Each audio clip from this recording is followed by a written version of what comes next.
ಹಾ ರಾಧಿಕಾ, ನಿನ್ ಮನ್ಸು ನಂಗೆ ಗೊತ್ತು ರಾಧಿಕಾ. ನೀನಿಲ್ದೆ ನನ್ನ ಕೈಲಿ ಹೇಗಿರಕ್ಕಾಗ್ತಿಲ್ವೋ, ನಾನಿಲ್ದೆ ನಿನ್ ಕೈಲಿ ಇರಕ್ಕಾಗಲ್ಲ.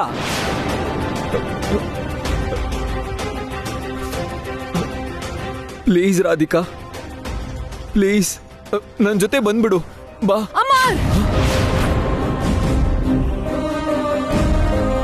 ನಿಂಗ್ ಕೊನೆ ಸಲ ಹೇಳ್ತಾ ಇದ್ದೀನಿ ಅಮರ್, ಈ ಕಳ್ಳತನದಿಂದ ನನ್ನ ನೋಡಕ್ ಬಂದು ನಂಗ್ ತೊಂದರೆ ಕೊಡಕ್ ನೋಡಿದ್ರೆ ನಾನ್ ಸುಮ್ನೆ ಇರಲ್ಲ. ಇಲ್ಲಿಂದ ಹೊರಟು ಹೋಗು. ಇನ್ನೊಂದ್ಸಲ ಹೀಗೆಲ್ಲ ಹುಚ್ಚಂತರ ಮಾಡ್ಬೇಡ.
ನಾನ್ ಮುಟ್ಟಿದ್ರೆ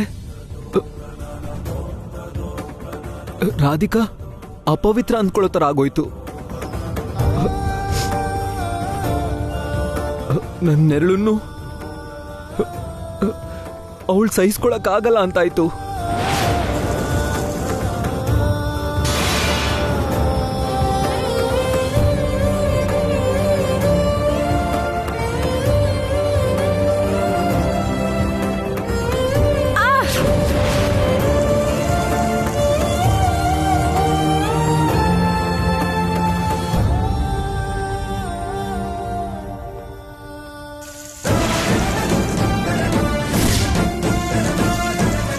ರಾಧಿಕಾ, ರಾಧಿಕಾ, ರಾಧಿಕಾ,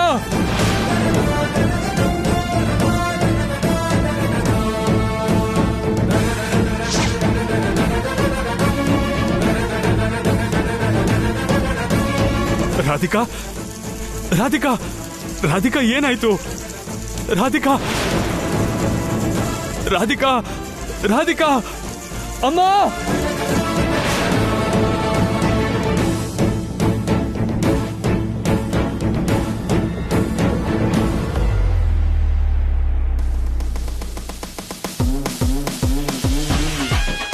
ರಾಧಿಕಾ, ರಾಧಿಕಾ,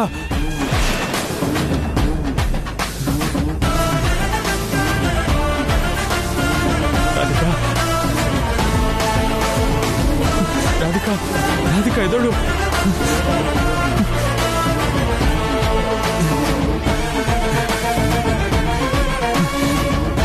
ರಾಧಿಕಾ, ಅಮ್ಮ! ರಾಧಿಕಾ,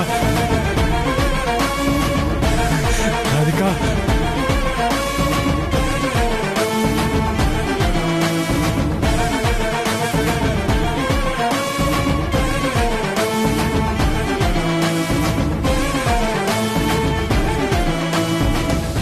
ಅಮ್ಮ!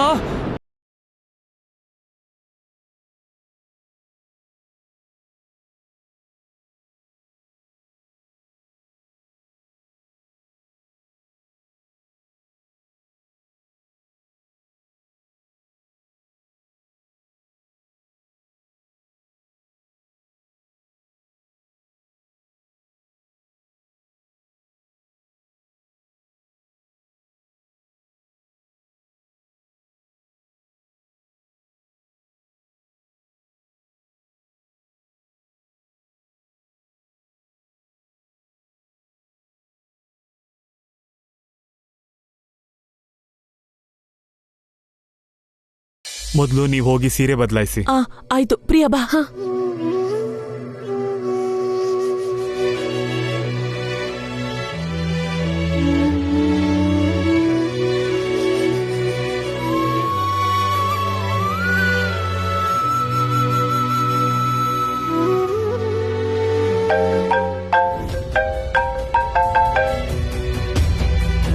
ಹಲೋ ಹಲೋ ಡಾಕ್ಟರ್, ನಾನು ಕೈಲಾಶ್ ಮಾತಾಡ್ತಾ ಇದ್ದೀನಿ. ಹಾ ಕೈಲಾಶ್, ಇವಾಗ ರಾಧಿಕಾ ಹೆಲ್ತ್ ಕಂಡೀಷನ್ ಹೇಗಿದೆ?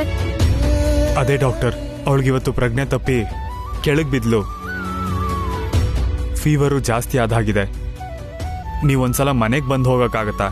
ಅಗತ್ಯ ಇಲ್ಲ ಮಿಸ್ಟರ್.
ಅಷ್ಟಕ್ಕೂ ಇದೆಲ್ಲ ಏನ್ ರಾಧಿಕಾ, ಯಾಕೆ ಹೀಗೆ ಮಾಡಿದೆ?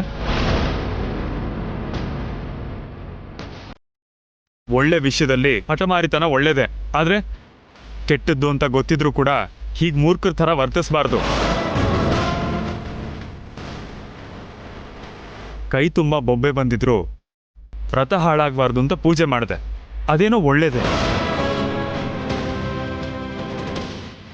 ಡಾಕ್ಟರ್ ರೆಸ್ಟ್ ತಗೊಳ್ಳಿ ಅಂತ ಹೇಳಿದ ಮೇಲೂ ಪೂರ್ತಿಯಾಗಿ ಜ್ವರ ಇಳಿಯೋಕ್ ಮುಂಚೆ ಯಾಕೆ ಹೊರಗಡೆ ಹೋಗಿದ್ದೆ ನೀನು?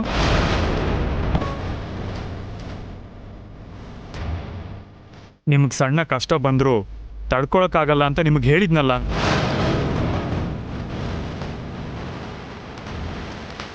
ನಿಮ್ಗೇನಾದ್ರೂ ಆದ್ರೆ ನಾನು ನೊಂದ್ಕೋತೀನಿ ಅಂತ ನಿಮಗೆ ಗೊತ್ತು ತಾನೆ. ಈ ಉರಿ ಬಿಸಿಲಲ್ಲಿ ಯಾಕೆ ಹೋಗ್ಬೇಕಿತ್ತು?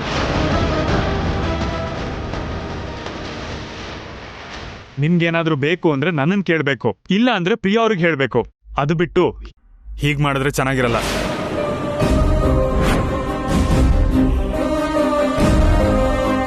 ನನ್ನ ಕ್ಷಮಿಸ್ಬಿಡಿ ಕೈಲಾಶ್ ಅವರೇ.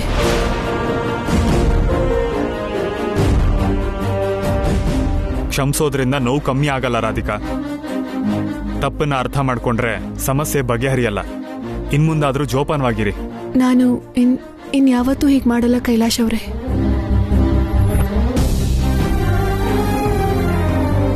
ಸಾಹೇಬ್ರೆ, ನಿಮ್ಮಲ್ಲಿ ಶಾಂತಿ ಮಂತ್ರ ಜಪಿಸೋ ಬುದ್ಧ ಮಾತ್ರ ಇದ್ದಾನೆ ಅಂದ್ಕೊಂಡಿದ್ದೆ.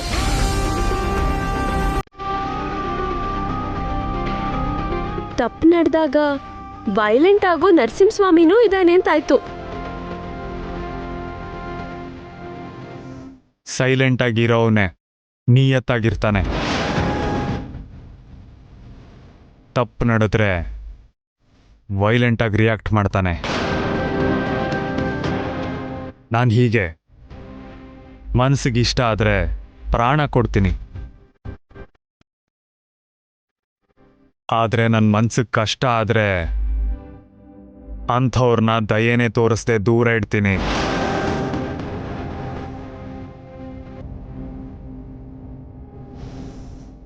ರಾಧಿಕಾ, ನೀನ್ ರೆಸ್ಟ್ ತಗೋ. ಇನ್ಯಾವತ್ತೂ ಹೀಗೆ ಮಾಡಬೇಡ, ಅರ್ಥ ಆಯ್ತಾ?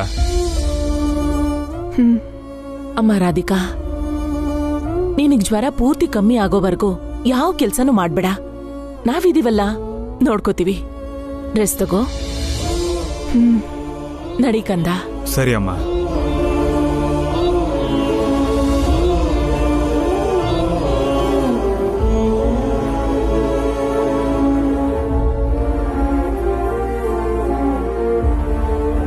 ರಾಧಿಕಾ ಅವರೇ, ಎಲ್ಲಿ ಕೈ ತೋರಿಸಿ. ಮೊದಲು ಹಾಸ್ಪಿಟಲ್ಗೆ ಹೋಗೋಣ, ನಡೀರಿ. ಬೇಕು ಅಂದ್ರೆ ವ್ರತ ಇನ್ನೊಂದಿನ ಮಾಡ್ಬೋದು.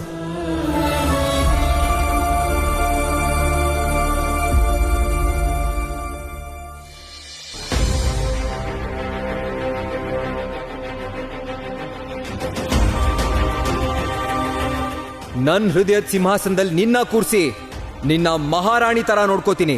ಬಾ ಹೋಗೋಣ.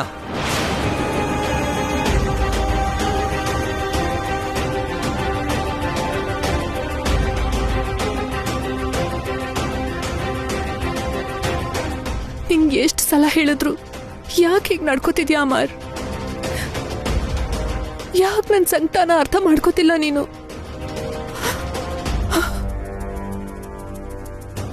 ನಾನು ಕೈಲಾಶ್ ಅವ್ರಿಗೆ ಸ್ವಂತ. ತಿಂಗಳಿಂದ ಒಂದು ಕೇಸು ಇಲ್ಲ. ಇವತ್ತಾದ್ರೂ ಒಂದು ಕೇಸ್ ಸಿಕ್ಕಿದ್ರೆ ಚೆನ್ನಾಗಿರುತ್ತೆ ಅಲ್ಲ? ಕೋರ್ಟಲ್ಲಿ ಎರ್ರಾಬಿರ್ರಿ ವಾದ ಮಾಡಿ ಗ್ರೇಟ್ ಲಾಯರ್ ಅಂತ ಅನ್ಸ್ಕೊಳ್ಳೋಣ ಅಂತಂದ್ರೆ ಅವಕಾಶನೇ ಕೊಡ್ತಿಲ್ವಲ್ರಿ ನಮ್ಮ ಜನ.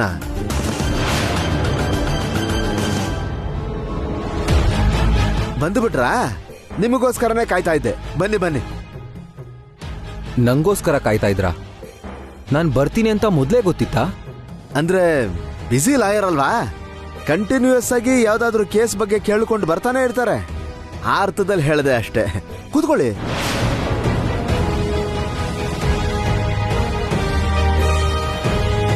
ಹೇಳಿ, ಏನ್ ನಿಮ್ ಕೇಸು? ಮರ್ಡ್ರಾ, ಅಟೆಂಪ್ಟು ಮರ್ಡ್ರಾ, ಜಮೀನು ವಿವಾದನ? ಯಾವುದೇ ಆದ್ರೂ ಸರಿ, ಧೂಳು ಎಬ್ಬಿಸ್ಬಿಡ್ತೀನಿ. ಡಿವೋರ್ಸ್ ಕೊಡಿಸ್ಬೇಕು. ಸಿವಿಲ್ ಸೆಕ್ಷನ್ ಯಾವುದೇ ಆದ್ರೂ ಸರಿ, ನಾನು ವಾದ ಮಾಡಿದ್ಮೇಲೆ ಮುಗೀತು. ಹೆಸರು ಹೇಳಿ. ಅಮರ್. ಮದುವೆ ಆಗಿ ಎಷ್ಟು ವರ್ಷ ಆಯ್ತು? 1 ತಿಂಗಳು ಮೇಲಾಗಿದೆ. 1 ತಿಂಗಳಿಗೆ ಡಿವೋರ್ಸ್ ಕೊಡ್ತಾ ಇದ್ದೀರಾ? ಮತ್ ಯಾವಾಗ ಕೊಡ್ತಾರೆ? ಮದುವೆ ಆಗಿ ಮಿನಿಮಮ್ 1 ವರ್ಷ ಆದ್ಮೇಲೆ ಡಿವೋರ್ಸ್ ಕೊಡೋದು. ಅದಕ್ ಮುಂಚೆ ಆಗಲ್ವಾ? ಸೆಕ್ಷನ್ಸ್ ಒಪ್ಕೊಳ್ಳಲ್ಲ ಸ್ವಾಮಿ. 6 ತಿಂಗಳು ಸಂಸಾರ ಮಾಡಿದ್ಮೇಲೆ ಮೊದಲು ಕೌನ್ಸಿಲಿಂಗ್ ಮಾಡ್ತಾರೆ. ಅದಾದ್ಮೇಲೂ ಗಂಡ ಹೆಂಡತಿ ಮಧ್ಯೆ ಅಂಡರ್ಸ್ಟ್ಯಾಂಡಿಂಗ್ ಬರದೇ ಇದ್ರೆ ಡಿವೋರ್ಸ್ ಮಂಜೂರು ಮಾಡ್ತಾರೆ. ಇಷ್ಟಕ್ಕೂ ಡಿವೋರ್ಸ್ ತಗೊಳ್ಳೋದಕ್ಕೆ ಕಾರಣ ಏನು? ನಂಗೆ ಮದ್ವೆ ಇಷ್ಟ ಆಗ್ಲಿಲ್ಲ. ಓ, ಈ ವಿಷಯನ ಮೊದಲೇ ಯೋಚನೆ ಮಾಡಬೇಕಾಗಿತ್ತು ತಾನೇ? ಯೋಚನೆ ಮಾಡೋ ಅವಕಾಶ ಸಿಕ್ಕಿರ್ಲಿಲ್ಲ. ಯಾಕೆ ಸಿಗ್ಲಿಲ್ಲ? ಅವಾಗ ನಾನು ಆಸ್ಪತ್ರೆಯಲ್ಲಿದ್ದೆ. ಕಡೆ ಪಕ್ಷ ಮದ್ವೆ ಮುಂಚೆನಾದ್ರೂ ಹೇಳ್ಬೋದಿತ್ತಲ್ಲ. ನಾನು ಆಸ್ಪತ್ರೆಯಲ್ಲಿರುವಾಗಲೇ ಮದ್ವೆ ಆಗೋದ್ರೆ ಹೇಗೆ ಹೇಳಕ್ಕಾಗತ್ತೆ? ಎಲ್ಲೋ ಏನೋ ಮಿಸ್ ಹೊಡಿತಾ ಇದೆಯಲ್ಲ. ಲಾಯರ್ ಅವರೇ, ಇದೆಲ್ಲ ಬಿಡಿ. ನೀವು 1 ವರ್ಷ ಅಂತಿದ್ದೀರಲ್ಲ, ಅಷ್ಟು ದಿನ ಕಾಯೋದು ಕಷ್ಟ ಆಗ್ಬೋದೇನೋ. ಹೇಗಾದ್ರೂ ಮಾಡಿ ಡಿವೋರ್ಸ್ ಕೊಡಿಸ್ಲೇಬೇಕು. ಕೊಡಿಸ್ಲೇಬೇಕು ಅಂದ್ರೆ ಕಷ್ಟ. ಆದ್ರೂ ನಾನು ಪ್ರೋಸೆಸ್ ಸ್ಟಾರ್ಟ್ ಮಾಡ್ತೀನಿ. ಗಂಡ ಹೆಂಡತಿ ಹೆಸರನ್ನ ಹೇಳಿ. ರಾಧಿಕಾ, ಕೈಲಾಶ್. ಕೈಲಾಶ್ ಯಾರು? ನಿಮ್ಮ ಹೆಸರು ಅಮರ್ ಅಂತಂದ್ರೆ ಅಂದ್ರೆ ಗಂಡ ನೀವಲ್ವಾ? ಅಲ್ಲ. ಮತ್ತೆ ನೀವ್ಯಾಕೆ ಡಿವೋರ್ಸ್ ಕೇಳ್ತಾ ಇದ್ದೀರಾ? ಅವರಿಬ್ರು ದೂರ ಆದ್ರೇನೆ ಅಲ್ವಾ ನಾನಾ ಹುಡುಗಿನ ಮದುವೆ ಆಗೋಕ್ಕಾಗದು. ಅದ್ಯಾಕಪ್ಪ? ಯಾಕಂದ್ರೆ ನಾನಾ ಹುಡುಗಿನ ಪ್ರಾಣಕ್ಕಿಂತ ಹೆಚ್ಚಾಗಿ ಪ್ರೀತಿಸ್ತಿದ್ದೀನಿ. ಓ, ಹಾಗಿದ್ಮೇಲೆ ಆ ಮದುವೆ ನಡೆಯೋಕ್ ಮುಂಚೆನೆ ನೀನು ಆ ಹುಡುಗಿನ ಮದುವೆ ಆಗ್ಬೋದಿತ್ತಲ್ಲ. ಅವಾಗ ನಾನು ಆಸ್ಪತ್ರೆಯಲ್ಲಿದ್ದಿದ್ರಿಂದ ಮದುವೆ ನಡೆದಿರೋದು ನನ್ಗೆ ಗೊತ್ತಿರಲಿಲ್ಲ. ಅಂದ್ರೆ ಡಿವೋರ್ಸ್ ಬೇಕಾಗಿರೋದು ನಿಮಗಲ್ಲ? ಅಲ್ಲ, ನನ್ನ ಲವರ್ಗೆ.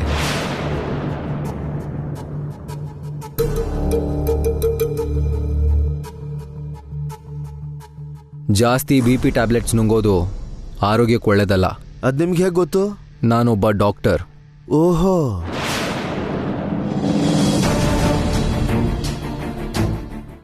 ಹೇಗಾದ್ರೂ ಮಾಡಿ ಅವ್ರಿಗೆ ಡಿವೋರ್ಸ್ ಕೊಡಿಸ್ಬಿಡಿ. ಆಮೇಲೆ ನಿಮಗೇನಾದ್ರೂ ಹೆಲ್ತ್ ಪ್ರಾಬ್ಲಮ್ ಇದ್ರೆ ನನ್ನ ಹತ್ರ ಬನ್ನಿ. ಆಯ್ತು.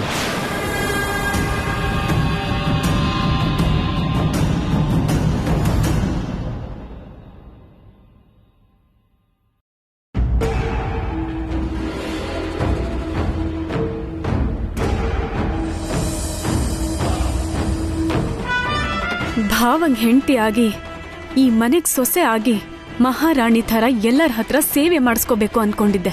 ನನ್ನ ಗ್ರಾಚಾರ ಕೆಟ್ಟು ರಾಧಿಕಾಗೆ ನಾನ್ ಸೇವೆ ಮಾಡೋ ಥರ ಆಗಿದೆ. ಛೇ,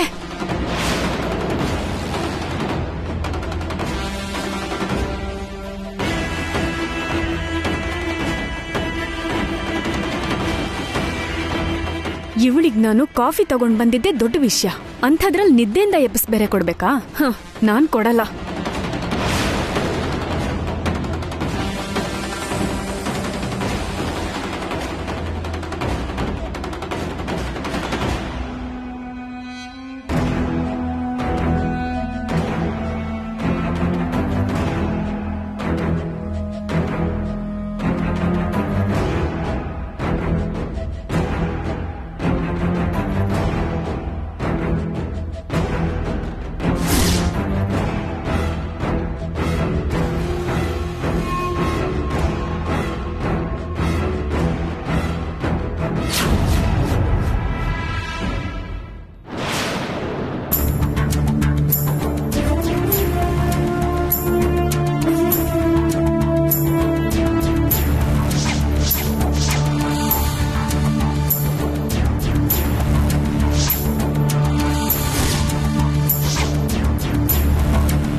ನಿನಗೇನಾದ್ರೂ ಬ್ಯಾನರ್ಸ್ ಇದೆಯಾ?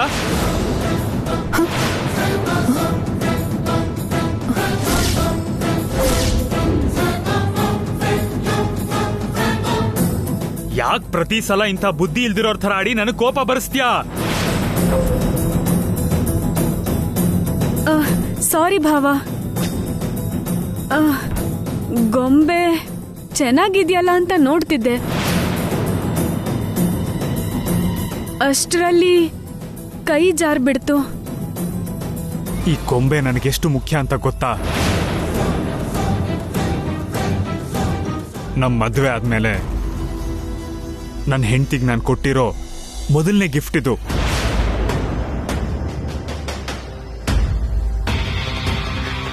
ನಾನು ಬಂದು ಹಿಡ್ಕೊಂಡಿದ್ದಕ್ಕೆ ಸರಿ ಹೋಯ್ತು, ಇಲ್ಲ ಅಂದ್ರೆ ಒಡೆದು ಹೋಗ್ತಿತ್ತು.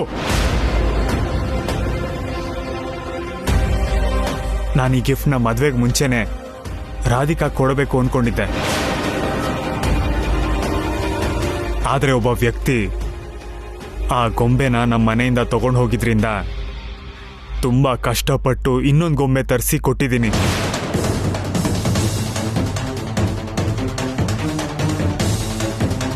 ನಿನ್ನಿಂದ ಇವಾಗ ಅದು ಒಡೆದು ಹೋಗ್ತಿತ್ತು. ನೀನ್ ಯಾಕೆ ಇಲ್ಲಿಗೆ ಬಂದೆ?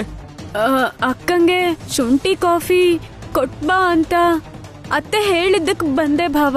ಇನ್ಯಾವತ್ತೂ ಇಂಥ ಕೆಲಸ ಮಾಡಬೇಡ. Get out. ಭಾವಂಗ್ ಹೆಂಡತಿಯಾಗಿ ಅವನ್ ಪ್ರೀತಿ ಪಡ್ಕೊಳ್ಳೋಣ ಅಂದ್ಕೊಂಡ್ರೆ ದಿನ ಈ ತರ ಬಯಸ್ಕೊಳ್ಳೋ ದರಿದ್ರ ಹಿಡ್ದಿದೆ ನನ್ಗೆ. ಛೇ,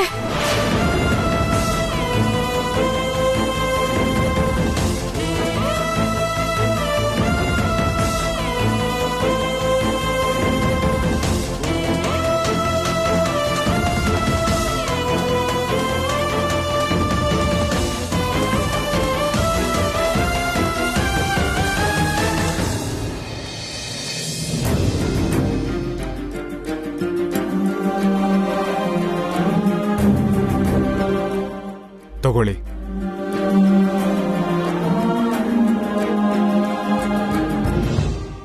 ಇವಾಗ ಹೇಗಿದ್ದೀರಾ? ಹ್ಮ್, ಸುಸ್ತು ಕಮ್ಮಿ ಆಯ್ತಾ? ಕಮ್ಮಿ ಆಯ್ತು. ಕಾಫಿ ಕುಡೀರಿ.